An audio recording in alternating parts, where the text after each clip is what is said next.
What a challenge to talk to one of the most, in my opinion, in life, we've seen within this part of the world great people like Al-Khwarizmi, who invented algorithm. Globally, Newton,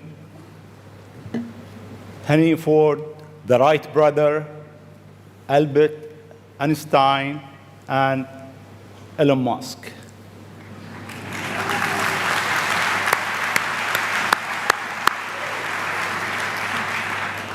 It seems you are in a rush. You want to go to places that nobody been. You are reinventing a certain industry, from the rocket industry with SpaceX to the car industry with Tesla. What's your mission in life? Why you do whatever you do? Sure. Well, first of all, thank you for having me.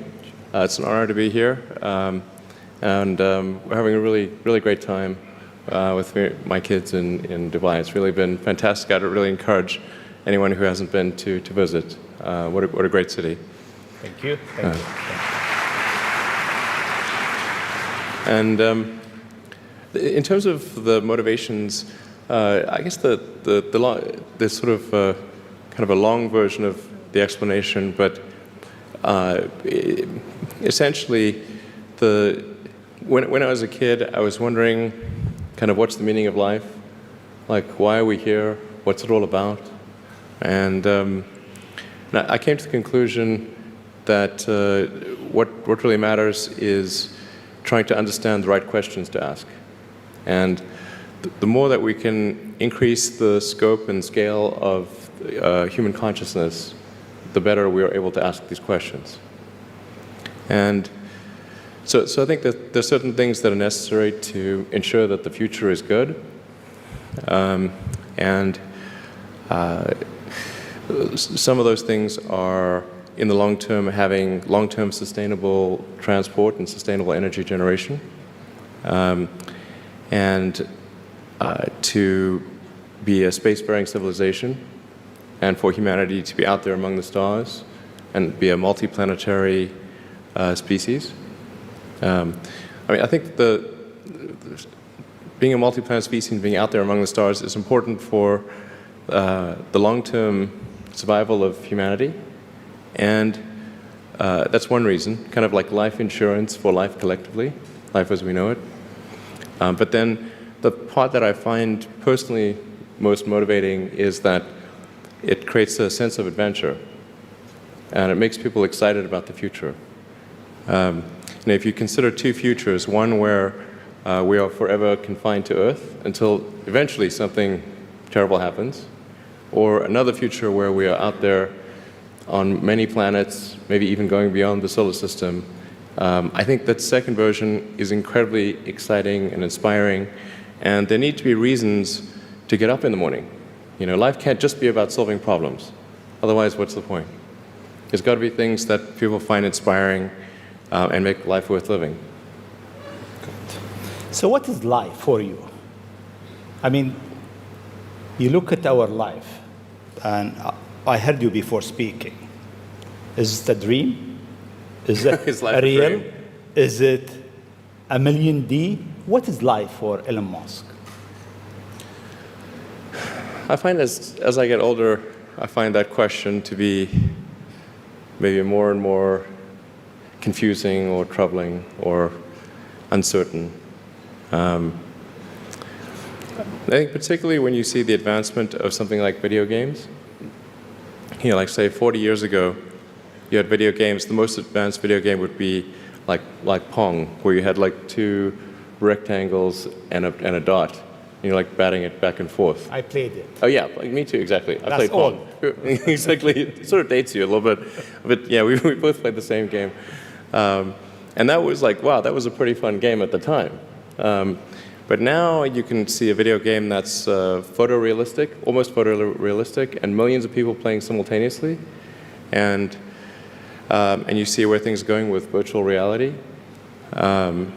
and augmented reality. And if you extrapolate that out into the future with any rate of progress at all, like even 0.1% or something like that a year, then eventually those games will be indistinguishable from reality.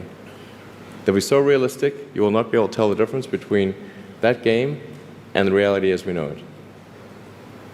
And then it seems like, well, how do we know that that didn't happen in the past and that we're not in one of those games ourselves? Interesting. Interesting. I mean, could be. Everything is possible in life. I mean,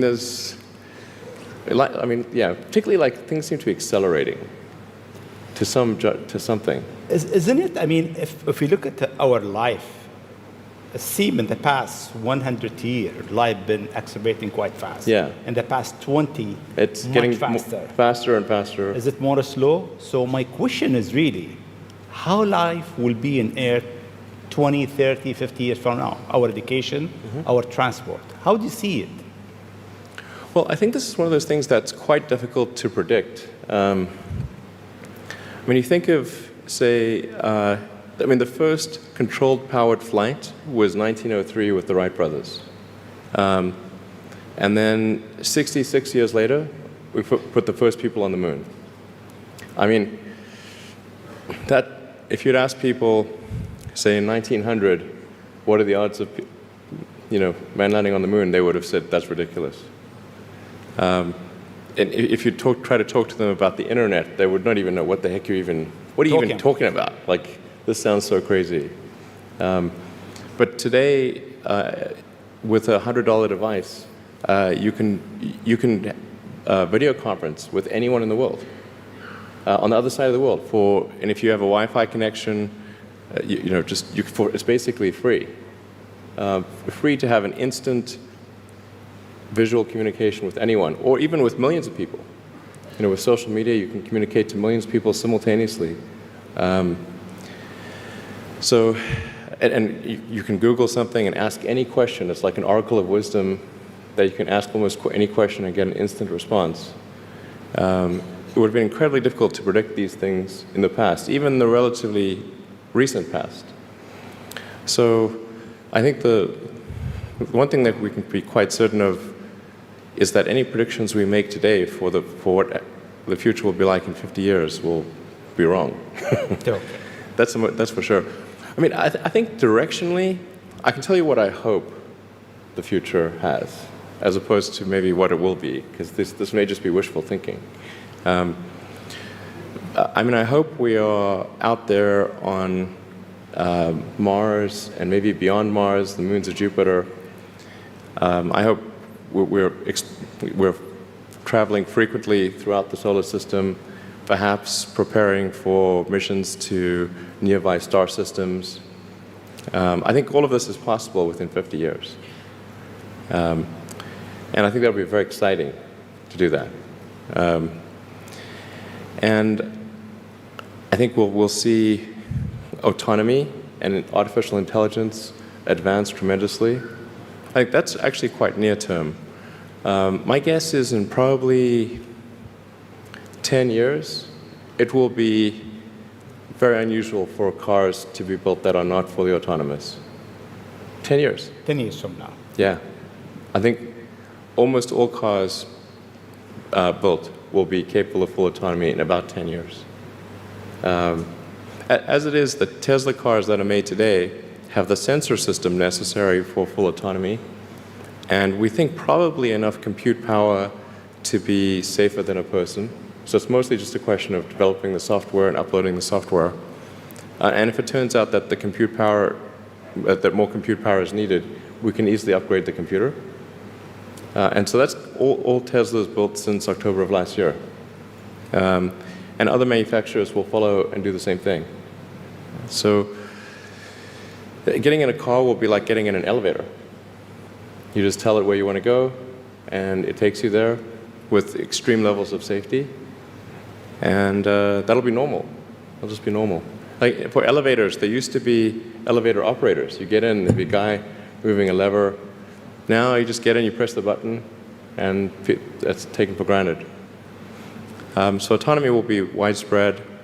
I think one of the most troubling questions is artificial intelligence. And I don't mean narrow AI, like vehicle autonomy I would put in the narrow AI class. It's narrowly trying to achieve a certain function.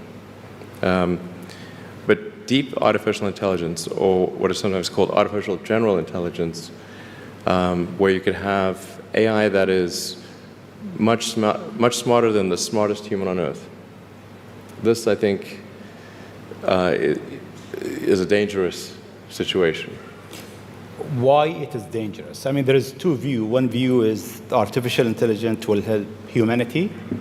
There is another school of thought is artificial intelligence is a threat to humanity. Why is it? Well, I think it's both. It's like one way to think of it is imagine we were going to be visited. Imagine you're very confident that we were going to be visited by super intelligent aliens in, let's say, 10 years or 20 years at the most. Super intelligent. So you think within 20 years we'll have alien on Earth?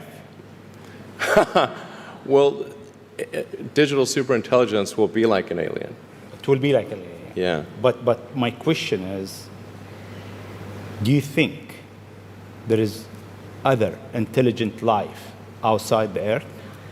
It seems probable, but I think this is one of the great questions in physics and philosophy, is where are the aliens? Maybe they're among us, I don't know. Some people think I'm an alien. Not true. Not true. But maybe we are alien. Of course I'd say that, maybe we are alien, Ellen. I mean, if you look at this part of the world, yeah, they believe that human beings are not from Earth. They came from somewhere else.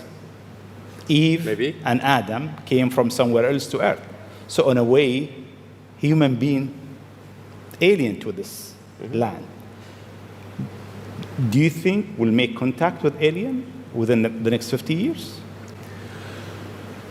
Well, that's a really tough one to say. I mean, if there are super intelligent aliens out there, they're probably already observing us. That would seem quite likely, and we just are not smart enough to realize it. But I can do some back-of-the-envelope calculations, and any advanced alien civilization that was at all interested in populating the galaxy, even without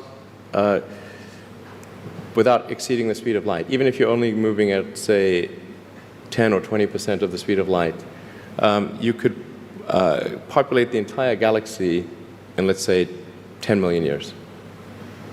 Maybe 20 million years max. This is nothing, in the grand scheme of things. Once you said you want to die on Mars, why? I don't, to be clear, I don't want to die on Mars. But it's like, we're all going to die someday. And if you're going to pick some place to die, then why not Mars? Okay. If we're born on Earth, why not die on Mars? Seems like maybe it'd be kind of exciting. But so I think, given the choice of dying on Earth or dying on Mars, I'd say, yeah, sure, I'll die on Mars. But it's not some kind of Mars death wish. And if I do die on Mars, I just don't want it to be on impact. Okay. Got it. Yeah. Let's come back to Earth, actually. Okay. You tweeted that you are building a tunnel under Washington, D.C. Why? What is it? Well, it's a secret plot. Okay. Just between us. Okay. Nobody heard you? Yeah, exactly. Please keep that secret. I think this is going to sound a little. It seems like somewhat trivial or silly, but I've been saying this for many years now. But I think that the solution to urban congestion is a network of tunnels under cities.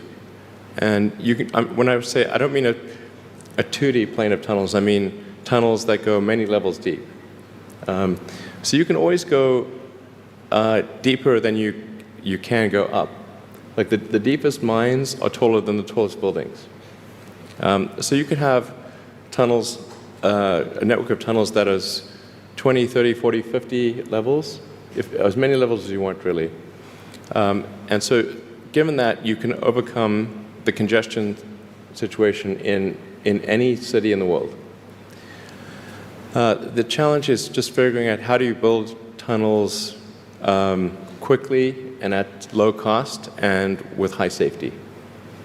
So if tunneling technology can be improved to the point where you can build tunnels fast, cheap, and safe, then that would completely get rid of any traffic situations in cities. And so I think that's why I think it's an important technology. And Washington, D.C., LA, and most of the major American cities, most major cities in the world, suffer from severe traffic issues. And it's mostly because you've got these buildings you have tall buildings that are 3D, and you have a road network that is one level. And then people generally want to go in and out of those buildings at the exact same time. So then you get the traffic jam. Let's come back to UAE and Dubai. The first time I met you, it was 4th of June 2015 at your office in SpaceX. And I asked you, would you have a presence in UAE? And your answer was, I'm busy with China. Maybe not in the near future. Yeah. And almost a year and a half later, we are here. Seems time goes quite fast. Yeah. Why now? Well, I think actually things are going reasonably well in China. We had some initial challenges figuring out charging and service infrastructure and various other things, but now it's actually going fairly well. And so the timing seemed to be good to really make a significant debut in this region, starting in Dubai. Okay. In your opinion, what is the new disturbing thing that will come in technology next? What's next in technology? What's next in technology? That will disturb the way we live, the way we think, the way we do business. Well, the most near-term impact from a technological standpoint is autonomous cars, like fully self-driving cars. Like I said, that's going to happen much faster than people realize. It's going to be a great convenience to be an autonomous car, but there are many people whose jobs it is to drive. So in fact, I think it might be the single largest employer of people is driving in various forms. And so then we need to figure out new roles for what do those people do. But it will be very disruptive and very quick. Now, I should characterize what I mean by quick, because quick means different things to different people. There are over 2 billion vehicles in the world, approaching 2.5 billion cars and trucks in the world. The total new vehicle production capacity is about 100 million. Which makes sense because the life of a car or truck before it's finally scrapped is about 20, 25 years.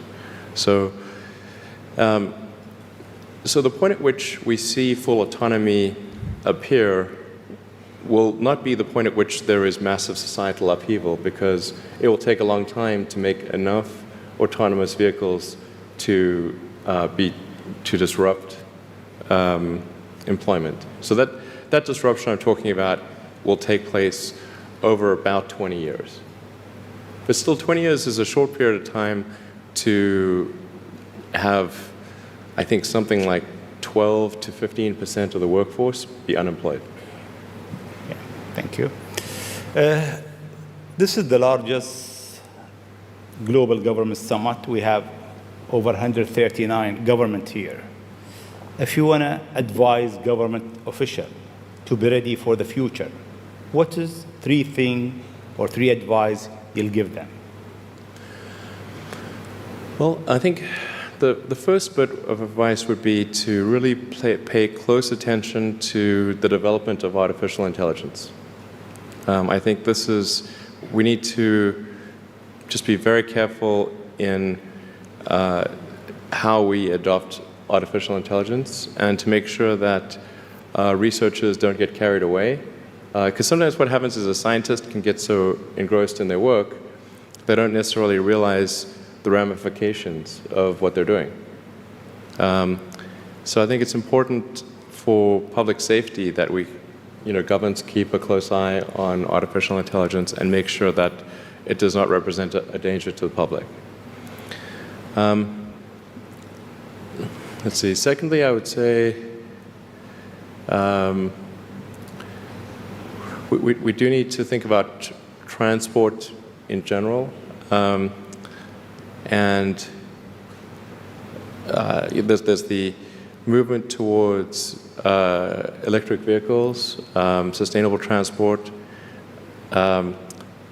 I think that's going to be good for many reasons, but again, not something that happens immediately. That'll happen slower than the self-driving vehicles. So that's probably something that happens over 30 or 40 years, the transition to electric vehicles.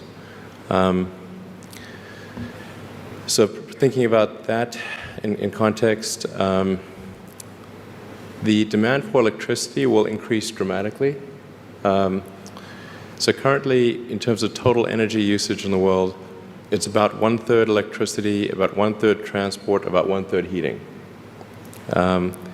So over time, that will transition to almost all, not all, but predominantly electricity, which means that the demand for electricity will probably triple. So it's going to be very important to think about how do you make so much more electricity.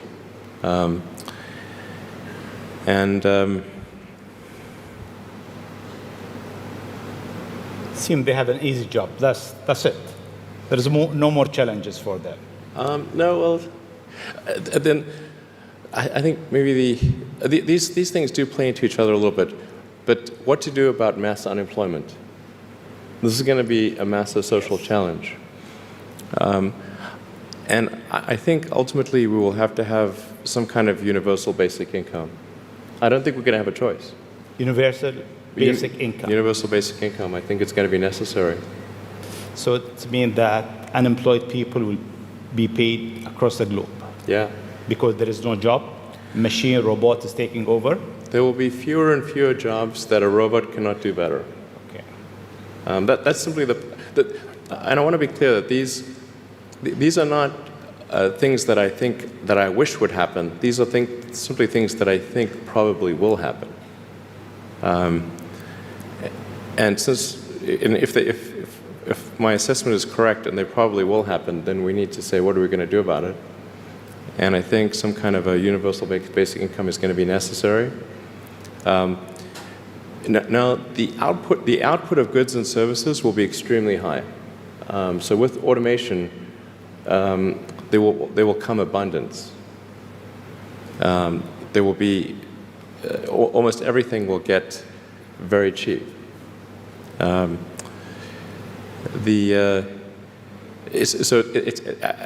I think I think we'll just end up doing a universal basic income. It's going to be necessary.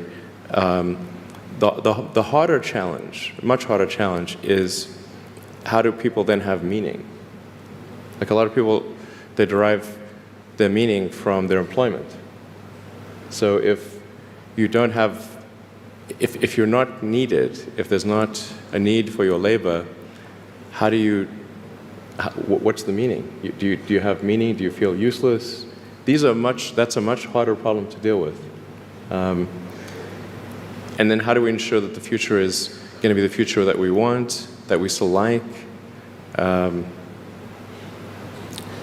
No, I mean, I do think that there's a potential path here which is, and we're really getting into science fiction or create sort of advanced science stuff, but having some sort of merger with biological intelligence and machine intelligence. To some degree, we are already a cyborg. You think of like the digital tools that you have, your phone, your computer, the applications that you have, like the fact that, as I was mentioning earlier, you can ask a question and instantly get an answer from Google or from other things. And so you already have a digital tertiary layer. I say tertiary because you can think of the limbic system, kind of the animal brain or the primal brain, and then the cortex, kind of the thinking, planning part of the brain, and then your digital self as a third layer.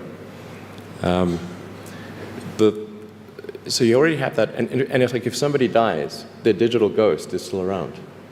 All of their emails and the pictures that they posted and the social media, that still lives, even if they died. So over time, I think we'll probably see a closer merger of biological intelligence and digital intelligence. And it's mostly about the bandwidth, the speed of the connection between your brain and the digital extension of yourself. Particularly output. And output, if anything, is getting worse. We used to have like keyboards that we'd use a lot. Now we do most of our input through our thumbs on a phone. And that's just very slow. A computer can communicate at 1 trillion bits per second, but your thumb can maybe do, 10 bits per second or 100 if you're being generous. So some high bandwidth interface to the brain, I think, will be something that helps achieve a symbiosis between human and machine intelligence, and maybe solves the control problem and the usefulness problem. Getting pretty esoteric here. I don't know if this is... It's close. Okay. We got it. Always you think out of the box. Your idea is so huge. You want to go to space. You decided to go to space. You did it. You decided that you want to land your rocket back. You failed 7 times, 8 times. Yeah, something like that. Then it landed. More times than I care to count. Yeah. How do you come with this idea, actually? Sometimes they're pushing the human limit. You are always pushing the human limit. Why? Well, I think about what technology solution is necessary in order to achieve the particular goal, and then try to make as much progress in that direction as possible. So in the case of spaceflight, the critical breakthrough that's necessary in spaceflight is rapid and complete reusability of rockets, just as we have for aircraft. You can imagine that if an aircraft was single use, almost no one would fly.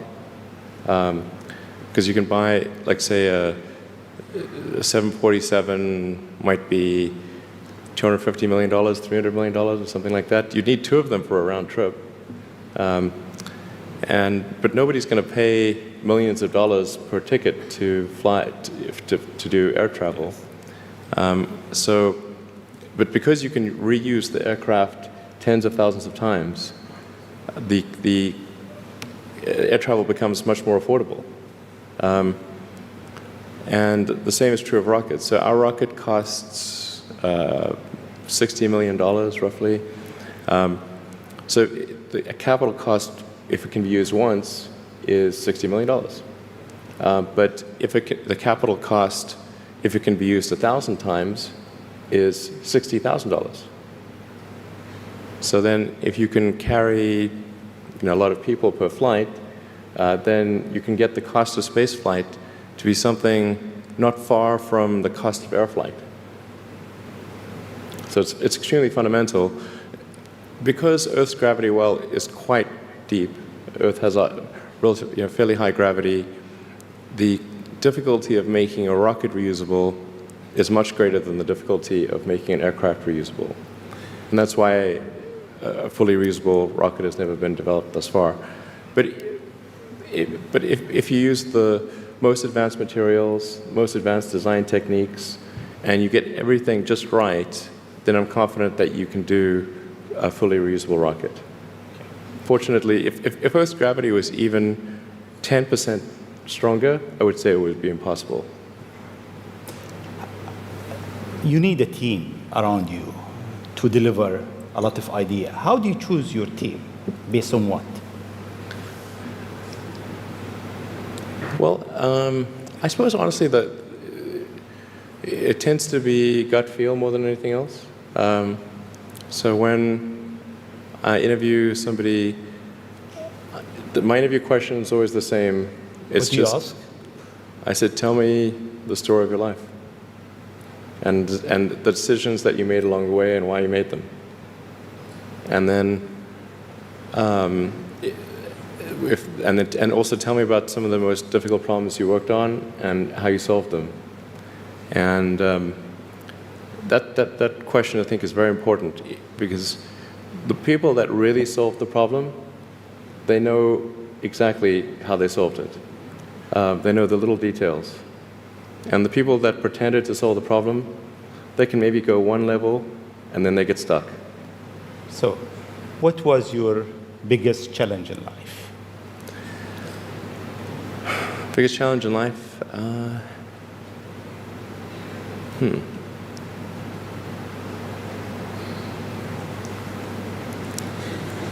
No challenge. Well, no, there's a lot of them. I'm trying to decide which is which is the worst.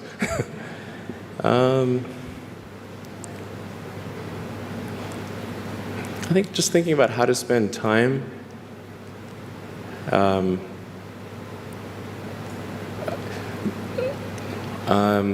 One of the biggest challenges, I think, is making sure you have a corrective feedback loop, and then maintaining that corrective feedback loop over time, even when people want to tell you exactly what you want to hear. Okay. That's very difficult. Yes. Time is over. I'll ask you just one last question, Sure. if you allow me. In the World Government Summit, we have so many people from, so many young people actually, from across the globe. If you have an advice to them, young people globally who want to be like Elon Musk, what's your advice to them? I think that probably they shouldn't want to be. You? I think it sounds better than it is. Okay. Yeah, it's not as much fun being me as you'd think. I don't know. You don't think so? No. There's definitely, it could be worse for sure, but it's, I'm not sure I'm not sure I want to be me. Okay. But if, you know, I think advice, I mean, if you want to make progress in things, I think that the best analytical framework for understanding the future is physics. I'd recommend studying the thinking process around physics, like not the equations. I mean, the equations certainly they're helpful, but the way of thinking in physics is it's the best framework for understanding things that are counterintuitive. And you know, always taking the position that you are to some degree wrong, and your goal is to be less wrong over time. One of the biggest mistakes people generally make, and I'm guilty of it too, is wishful thinking. You know, like you want something to be true, even if it isn't true, and so you ignore the things that you ignore the real truth because of what you want to be true. This is a very difficult trap to avoid, and like I said, it's certainly one that I find myself in having problems with. But if you just take that approach of you're always to some degree wrong, and your goal is to be less wrong, and solicit critical feedback, particularly from friends. Like friends, particularly friends, if somebody loves you, they want the best for you. They don't want to tell you the bad things. So you have to ask them, and say, really, I really do want to know. and then they'll tell you. Thank you very much. It